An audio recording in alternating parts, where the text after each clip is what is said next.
Hi, welcome back to Put the Lid on It. I am Lydia, and this channel is where I share all kinds of inspiration, encouragement, ideas, life hacks, so that we can live abundant lives from the inside and out. But do your children ever teach you lessons inadvertently? So I have this happen, and probably more than I would care to admit, but I'm learning lessons from my kids all the time. And so a couple of days ago, I decided that I would take them to this new park that my neighbor had told me about. We have a backyard and there's a swing set in our backyard, but going to a park, you know, it's much larger, there are different slides and all of these things. So I tell the baby, who's 2, I say, we're gonna go to the park. And in his mind, when he thinks of park, he thinks of the backyard. And so in his mind, he's like, oh my gosh, I'm, getting ready to go to the backyard.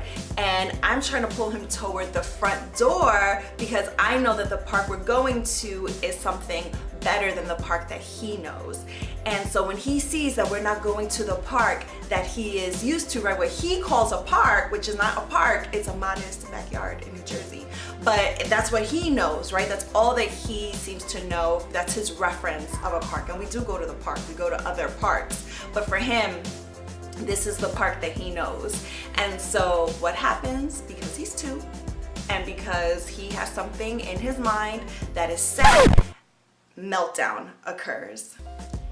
Full out with feeling 2-year-old meltdown. Meltdown as I'm trying to get his jacket on. Meltdown as I'm trying to get his sneakers on. Full out drama king going into the car when he sees that we're going into the car, right? And that is definitely away from what he knows as the park.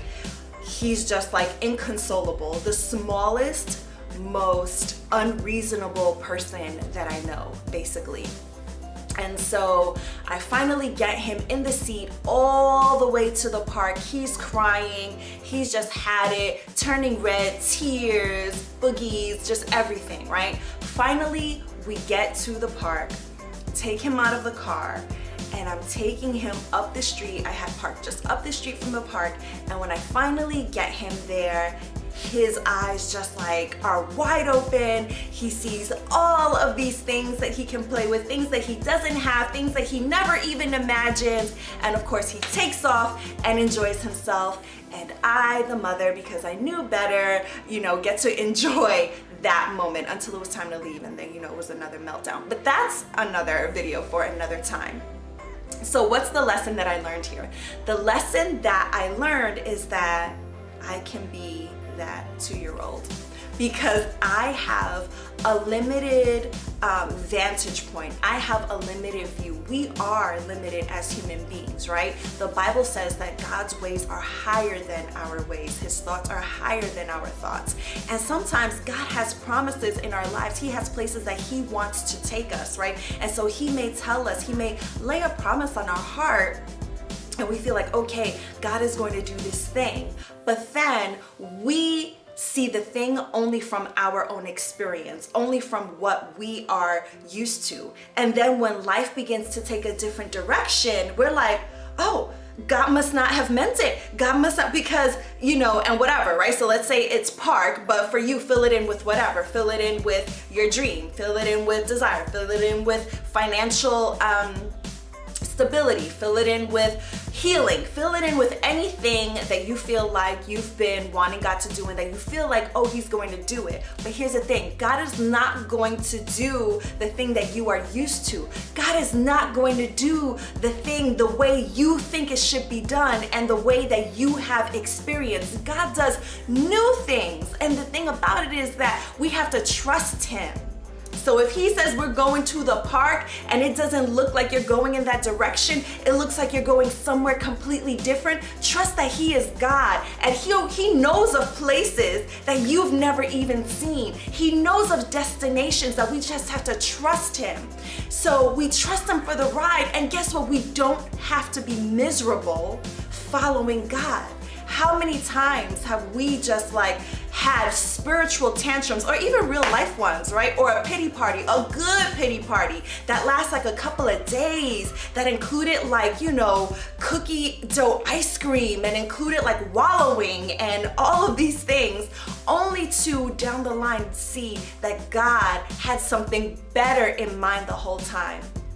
And we wasted all of that time being miserable when we could have been excited about what? We're not sure. But because God is involved, we can be excited. And also, we can be used by God during that time on the way to that destination. And that is where the enemy comes in, because he knows that if we get caught up in our own feelings, if we get caught up in our own stuff, if we get caught up in what we think our expectations are that are not being met, then we're not gonna look outside of ourselves. We're so busy looking inside that we're not looking outside of ourselves at the needs that God has placed around us.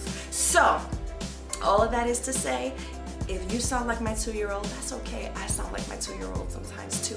But we can trust God, and we can trust that he has a plan that is so far beyond anything that we can ask or imagine. So trust God today, will you? Will you enjoy the ride? If God has set a promise to you, if there is something that he has set before you, would you trust him and not have a tantrum when it looks like it's not happening in the way that you think? Because God is greater, and he loves you, and he has awesome plans for your life. I pray that this encourages you the way it encouraged me, and I just pray that you have a blessed day, and thank you for watching.